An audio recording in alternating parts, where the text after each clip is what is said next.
So I'm not hoping Jimmy Butler is out, but I am excited for the possibility of Steph Curry in that moment without a Jimmy Butler. At one point early in game two, Steph Curry had 3 turnovers and 1 assist, which brought him to 4 assists and 7 turnovers for this series at that point. Now, I understand I've lost the war, right? I'm someone that prefers the Steph Curry on ball, prefers Steph Curry more in Steve Nash mode more than Reggie Miller mode, right? And I'm using those two players because that is who Steph Curry said he modeled his game after. I'm aware it's never going to be that again. It's never going to be 2013 Steph when he's dropping 30 points and 13 assists on Denver. Like, it's never going to be that. But I do think at times it could lean a little bit too much into I'm Reggie Miller and not one of the greatest point guards of all time. So with that being said, if Jimmy Butler is out, he has no choice but to be that point guard. But not only is that my favorite version of Steph Curry to watch, I believe that's what this team is going to need to win. Now, last game, I don't really know what to take from last game. Jimmy Butler got hurt. Draymond Green played one of the worst games you'll ever see him play. Brandon Pajemski was out with food poisoning, but he came back and then he tried to come back again. He probably shouldn't have. Kuminga played. He was terrible in the game. So I'm not sure we actually learned all that much in this game. Jalen Green, streaky shooter, we all knew that. He can get hot. He can win you a game. That's what he did. He took 18 threes, by the way. But we all knew that was a possibility, and the Rockets dominated on the boards again. So I'm not sure what we really learned.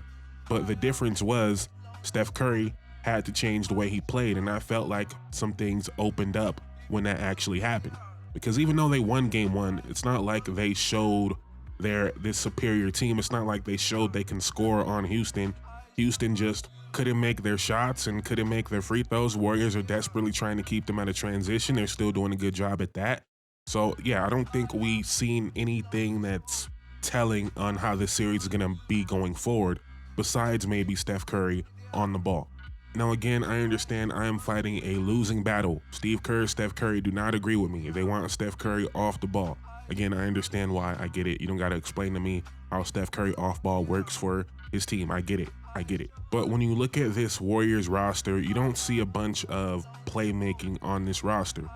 Obviously, that's why Jimmy Butler, one of the reasons why Jimmy Butler was so important, one of the reasons why they still cling on to Draymond offensively, even though he's the thing hindering their offense the most, really, if you look at it.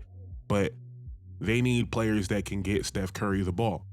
It's the only place in the NBA where the job is for everyone else to get the point guard involved and not the other way around, which is what leads to a lot of their turnovers. You have guys that aren't really natural passers having to wait and decipher when do I get the ball to Steph, and there's turnovers that happen that aren't on Steph that to me are on Steph. Like this one right here. Moody has the ball, not a great passer, not a great ball handler, and this one's not overtly on Steph, but they spend the whole possession trying to get Steph the ball. Steph sets the screen for Moody, and then he just dies on the play. Now, I know exactly what this was going to be. Steph wanted Moody to give it up to Draymond, go set the screen for him. He was going to come to the top of the key and try to get off a three. And when that works, it looks amazing. Look at the Warriors offense. They're such geniuses, right? But we never talk about when it doesn't work, which is a lot. And you could avoid a lot more plays like that when your point guard actually has the ball. And once Jimmy Butler went out, that's what happened. And by the way, I still think Steph Curry should have the ball more when Jimmy Butler is playing as well, because Jimmy Butler can play off of that. And when you look at all the guys on this roster, Quentin Post, Kuminga, GP2, Moses Moody, I actually think we're going to see Trace Jackson Davis in game 3. All these guys are guys that need a point guard to set them up. And no, I'm not saying Steph Curry isn't a point guard. No, I'm not trolling. Steph Curry is my favorite player in the NBA, my second favorite player of all time. It is what it is, though. And Jimmy Butler getting there, Jimmy Butler has alleviated a lot of that pressure, where Jimmy Butler, a lot of times, is the guy getting Quentin Post going, getting Moody going, getting Pajemski going. Of course, Steph Curry does it as well, but you guys get what I'm saying. If you don't get what I'm saying, I feel like you're trying not to get what I'm saying. And I also feel like there's a difference when Steph Curry is in on-ball mode. Let's not even call it playmaking mode, but on-ball mode, right? He leads the league in passes where he wants you to give it right back to him, or he'll throw a terrible pass on purpose. Jimmy Butler said something the other day about how no one thrives in chaos more than the person that creates it, something like that, and that is Steph Curry. Steph Curry will throw a terrible pass on purpose just so the defense reacts to it and he could get open for a split second. He does it all the time. That's one of Steph Curry's superpowers, thriving in chaos, right? And all the off-ball action provides that chaos. So again, I understand it. I get why it works. I also get why it doesn't work at times. And I think for them to win this series, it's gonna have to be more Steph Curry being the point guard, even if Jimmy Butler is back. And by the way, another reason I like Steph Curry on the ball more in this matchup, because as great as the Rockets are on defense, they aren't a shot blocking team. So Steph Curry can get to the rim on this team. I also feel like Steph Curry is a lot more under control when he actually has the ball, which is interesting, right? And it's not so much about, oh, having the ball or doesn't have the ball. I guess it's really more so the mode he's in, like I said, on ball mode or off ball mode, right? There was a pass early in the game. Again, nothing really happened on this play. And maybe, psychoanalyzing Steph Curry here because nothing happened. It wasn't a terrible decision, but it was a fast break and Steph Curry just immediately threw an outlet to Quentin Post. Do I think he was throwing that to Quentin Post to shoot the ball or to make a play? Not really. I think he was throwing it to Quentin Post because he was excited.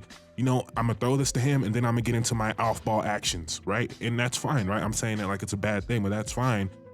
But he threw it to Quentin Post, kind of put him in an awkward position while he tried to shake Şengün off the ball and couldn't. Now, was he being held? Yes. Is that gonna happen in playoff basketball? Yes.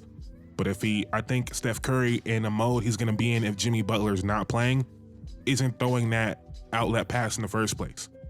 He's gonna get that board and he's gonna see, oh, Şengün's out of place, and he's gonna try to make the play. And then when he makes the play, people are gonna know, okay, he's passing this to me because he wants me to shoot the ball. Not, okay, he's passing it to me. I'm kind of open, right? But I shouldn't shoot this. I should wait for him to do his off-ball stuff, all that. Again, it's fine. It's fine. You guys get what I'm saying, though. There's a difference when Steph Curry kind of passes you the ball but doesn't want you to shoot it. That's kind of the problem with Kuminga. Now, Kuminga was just awful in that game defensively, didn't get any boards, right? And I keep saying it, it's kind of a self-fulfilling prophecy. You give him no confidence. You only play him when you have to. You pretty much tell the world he's not good. He's not a smart basketball player. And then you want him to go out there and play freely. And not only do you want him to go out there and play freely, now with no Jimmy Butler, you want him to play a role you've been telling him you don't need him to play. So again, I think there's been a lot of unfairness with Kuminga. At the same time, though, he didn't show up. When it was his moment, he didn't show up. But if there is no Jimmy Butler and he's going to play again in game 3, I think he's going to have a pretty good game because, again, Steph Curry is going to be on the ball. And he's going to be getting Kuminga the ball in places where Kuminga knows, okay, go score. Not, here, give me the ball, now I'm going to wait for you to do, that's going to be always going to be there for sure. But there's going to be less indecisiveness with Kuminga if he is playing in game 3, which would not surprise me if he's benched in game 3.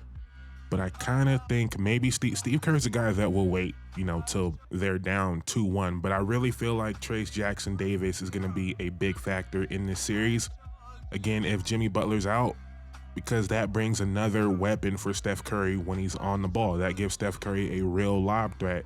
That gives Steph Curry a real gravity toward the rim in these pick and rolls where maybe he has an extra split second to shoot the shot off the screen because people are actually going to be worried about Trayce rolling to the rim like they aren't with Looney.